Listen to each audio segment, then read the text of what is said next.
But I had to be very brave instead of smart. That was my thing. Thought, what are you gonna do if you lose your voice, if you can't sing? And I was like, it's never something that crosses your heart or mind. Celine Dion's wealth has left her family in tears. This global sensation sold 200 million albums, conquered Las Vegas twice, and built a fortune that could buy anything except time. But now, with her body failing from stiff person syndrome, her sons are left to watch the woman who changed their diapers struggle to walk. How did the girl from Charlemagne become the queen of extravagance? And what happens to a fortune when the woman who earned it can no longer enjoy it? Join us as we reveal the kind of wealth Celine Dion left behind that makes her family emotional. The rise to fame. The first time the world heard Celine's voice, they thought it was an angel. It was 1981, and her demo tape, sung with a trembling innocence that held nothing back, landed in the hands of a struggling manager named René Angelil. René pressed play, and after her voice came out of the speakers, he was willing to bet his life on her. That bet would eventually pay off. At 12, Celine was already performing in her parents' small piano bar. Not because she wanted to be famous, but because singing was the only time she felt whole. By 14, she had won the Yamaha World Popular Song Festival in Tokyo, beating performers from nearly 50 countries. 4 years later, she had conquered the French-speaking world with 9 albums and millions of devoted fans. Then she did something audacious. She learned English from scratch and set her sights on the globe. The world did not hand her anything. She climbed, album by album, tour by tour. Unison announced her. The Color of My Love established her. Then came Falling Into You and Let's Talk About Love, back-to-back blockbusters that made her a household name on every continent. And then, the song, My Heart Will Go On. It became the soundtrack of a generation, the kind of recording that outlives its era and instead becomes eternal. She performed it thousands of times, and each time, people wept. Then, Celine conquered Las Vegas, not once, but twice. The first residency, A New Day, changed the Strip forever. The second, Celine, ran for 8 more years. She did not just sing there, she filled a 4,000-seat theater night after night.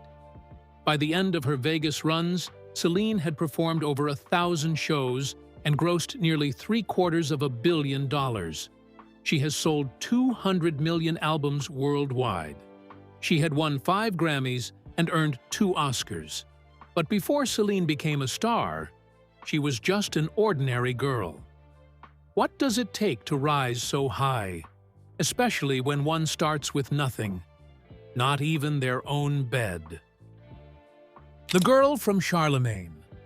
Born in Charlemagne, Canada, Celine grew up in a 2-story wooden box painted white, crowded with 16 people. Her father, Adhémar, worked as a butcher and earned just enough to keep the family from starving. Her mother, Thérèse, gave birth to 14 children and still found energy to cook, clean, and play the violin in the family's little piano bar downstairs. There was no money for luxuries or even new clothes. At Christmas, the gifts were oranges and a single doll passed down through the youngest girls. Celine slept in a cold room with 3 sisters on a thin mattress. But the kitchen was warm. Every night, the family gathered around the table, and someone would start singing. Music was the only thing they had that could not be taken away. Celine had learned to harmonize before she learned to read properly. So by 5, she was standing on the bar's tiny stage, singing for customers who tipped her in quarters. Celine was not a child star hungry for fame. She was a girl who saw her mother's swollen hands and her father's tired eyes and decided that she would lift them out. So when Renee mortgaged his house to fund her first record, she did not thank him with words. She worked hard instead. Sometimes she'd spend 14-hour days in the recording studio until her throat hurt. She did not complain, because complaining was a luxury her family could not afford. And that family never let her forget where she came from. Her mother toured with her for years, sewing costumes and cooking meals backstage. Her siblings became her staff, and she paid them generously. She bought homes for her parents and siblings. She made sure every niece and nephew had a university fund. When her father died in 2003, she stopped a world tour and flew home to bury him. Then, with Renee by her side, Celine built her own family. Together, they had 3 sons: Renee Charles, born in 2001, and twins Eddie and Nelson, born in 2010. Celine Dion did not just pay for her children's lives, she lived for them. She arranged her entire career around their schedules. When Renee Charles was young, she refused to tour for more than 3 weeks at a time because she could not bear being away. Celine built her Las Vegas residencies around school calendars. She made sure the boys had a mother who, despite being one of the richest women in music, changed diapers and packed lunches with the same hands that held Grammy Awards. She gave them a childhood she never had. The Florida mansion with the water park and lazy river was not for her. It was for them. The private jet was not for luxury. It was so she could finish a show in Vegas and be home in time for soccer practice. But despite all of that, Celine made sure to teach humility. She made her son, Renee Charles, work as a cashier at a frozen yogurt shop as a teenager, not because the family needed money, but because she wanted him to know the value of $1. Her twins also received modest allowances, and for a long time, she also hid her fame from them as long as she could. Celine lifted her entire family out of poverty and built a fortress of success around them. But who was the one person who lifted her before anyone else believed? The man who mortgaged his future for her. Before all the tragedies, there was a love story that defied all odds, and a man who was so much more than just Celine Dion's husband. That man was René Angelil, a man whose own dreams of stardom as a singer in the 1960s pop group Les Baronets gave him the unique insight to recognize truly special talent in a 12-year-old girl from Charlemagne. He wasn't just a manager, he was a visionary who mortgaged his own home to finance her very first record. While the world saw a man who was 20 years older, she saw the man who believed in her when no one else did. Their wedding on December 17, 1994, at Montreal's Notre Dame Basilica, was a lavish spectacle befitting a rising queen.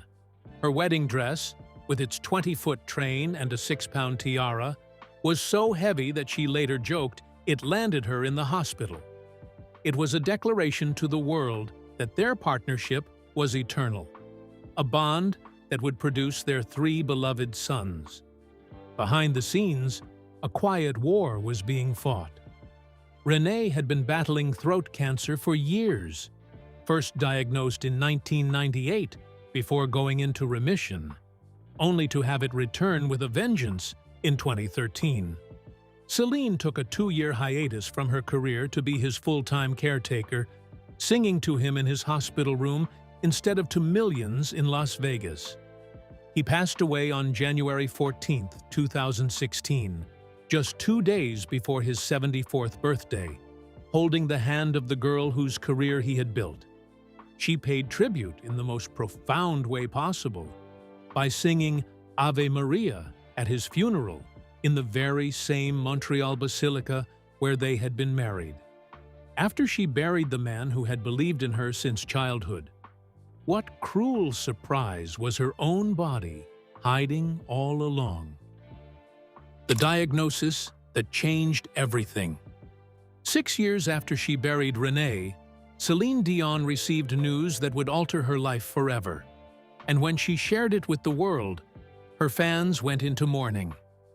In December 2022, Celine released a video on Instagram where she told the world she had been diagnosed with stiff person syndrome, a rare, incurable neurological disorder affecting approximately 1 in a million people.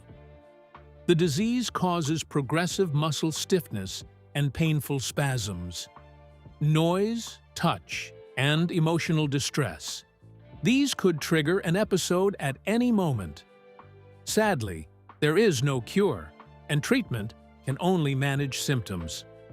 Fans who had watched her dominate Las Vegas for 16 years suddenly learned that even Celine Dion was not invincible. But what they didn't know was that Celine had been suffering in silence for nearly 2 decades. The symptoms had begun appearing as early as 2008, but she had pushed through muscle stiffness, ignored warning signs, and told herself she could handle it until her body could no longer take it. By the time she went public, the disease had already stolen something irreplaceable. The Resorts World Las Vegas residency, a brand-new, state-of-the-art theater designed to host her for years, had been scheduled to launch in November 2021. Severe muscle spasms forced her to postpone those shows before the world even knew why. She canceled her Courage World Tour, and for the next 2 years, Celine's annual tours never happened. One by one, the pillars of her career collapsed, not because she lost her voice, but because her own body had turned against her. In her first television interview after the diagnosis, she told today's Hoda Kotb that living with the condition felt like somebody is strangling you. She described how her muscles would lock without warning, and how the simplest movements, walking, reaching, even singing, had become very painful. The documentary I Am, Celine Dion, released on Prime Video in June 2024, showed the world exactly what that bravery cost. In one raw scene, she suffers a severe spasm during a physical therapy session. The film did not hide the ugly truth. It showed a woman who had spent her entire life controlling every note she sang, suddenly unable to control her own muscles. The missed Resorts World residency remains a financial wound. Katy Perry eventually filled the slot. Carrie Underwood followed. The theater that was supposed to belong to Celine Dion hosted other voices while she stayed home, undergoing athletic, physical, and vocal therapy 5 days a week, working like an athlete just to walk without falling. "Either I train like an athlete," she told Vogue France, "or I switch off, and it's over. I've chosen to work with all my body and soul." But 4 years after Celine shared her diagnosis with the world, she has made a different kind of announcement. Her doctors revealed that she has made significant progress. Celine even shared that she would return to the stage for 10 concerts in Paris, beginning in September 2026. It is good news, but it doesn't take away how much she has had to suffer in pain, not being able to enjoy the wealth she has amassed. But what about before the diagnosis? Did Celine live like she was worth it?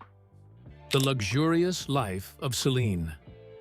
Before the disease locked her muscles, Celine Dion did something that many wealthy celebrities forget to do.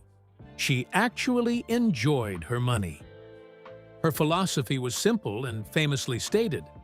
When interviewers asked about her extravagant spending, Celine shrugged and said, "Some people do drugs.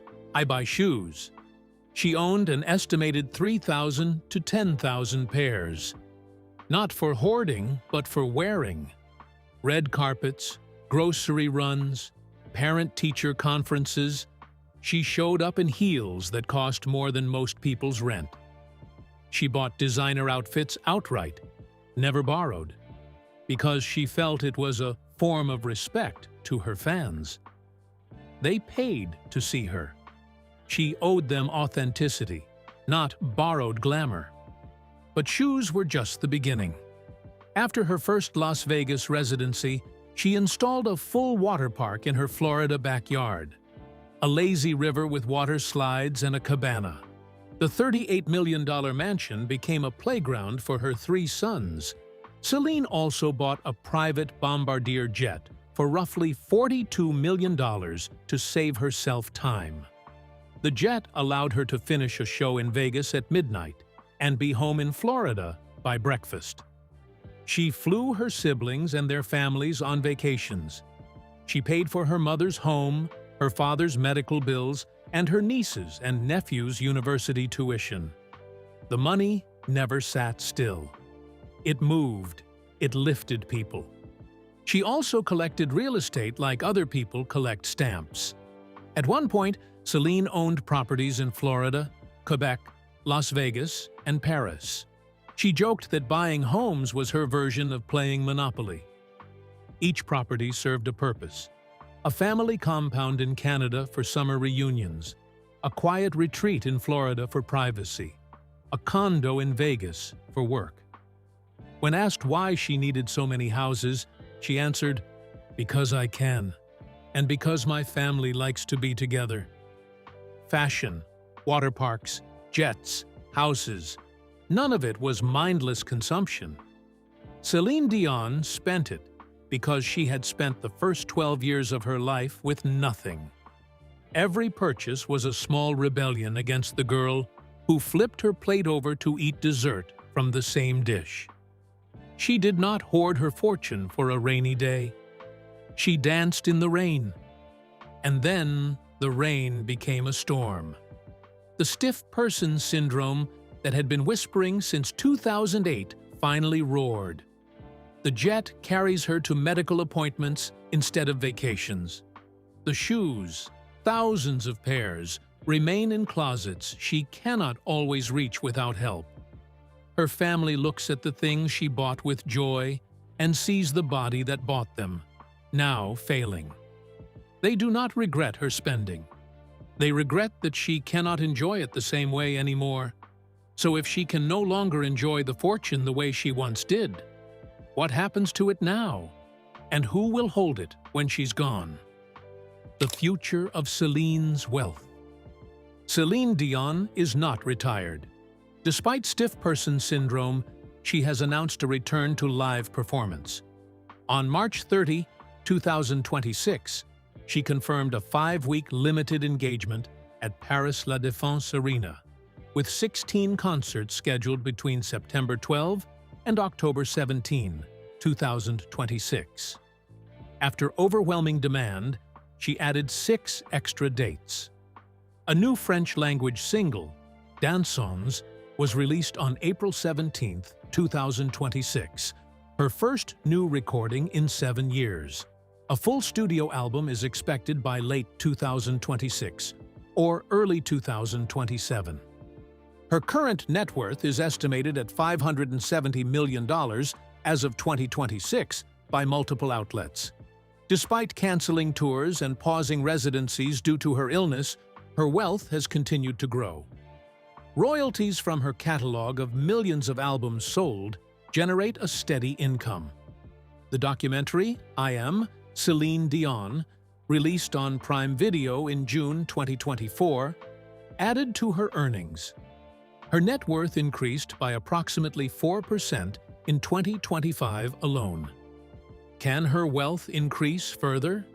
Yes. The Paris residency alone is projected to generate significant revenue. While exact figures for her personal take have not been disclosed, past residencies paid her roughly $500,000 per show. With 22 concerts scheduled, that could add over $10 million from ticket sales alone, plus merchandise and streaming income from the new single and album.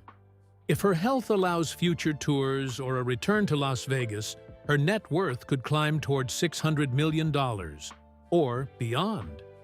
However, her medical condition remains unpredictable. Any extended tour or residency would require her to maintain rigorous physical therapy. The possibility exists, but it is not guaranteed. How will her wealth be shared when she passes?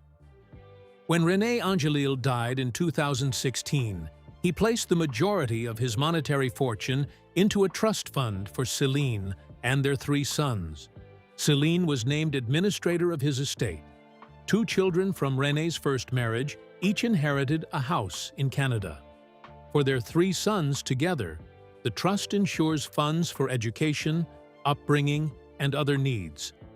Céline's own estate plan has not been publicly filed, but given her business holdings and the precedent set by René, it is almost certainly structured to pass her wealth directly to her 3 sons. They are her primary heirs. No public documents suggest charitable foundations or outside parties will receive significant portions. René Charles, now 25, has worked as a music producer and is positioned to manage or inherit the business empire. The twins, still 16, will have their shares held in trust until they reach adulthood. Beyond the Paris concerts, her team has not announced any additional tour dates for 2027. However, industry sources indicate that if her health continues to improve, a short run of shows in Las Vegas could be negotiated for late 2027. The resort's World Theater, though now booked with other headliners, has clauses that would prioritize Céline should she become available. No formal offer has been made public. Regarding her estate plan, because part of her estate is tied to Quebec civil law and international assets, legal experts believe her inheritance structure is likely heavily trust-based to protect long-term family control.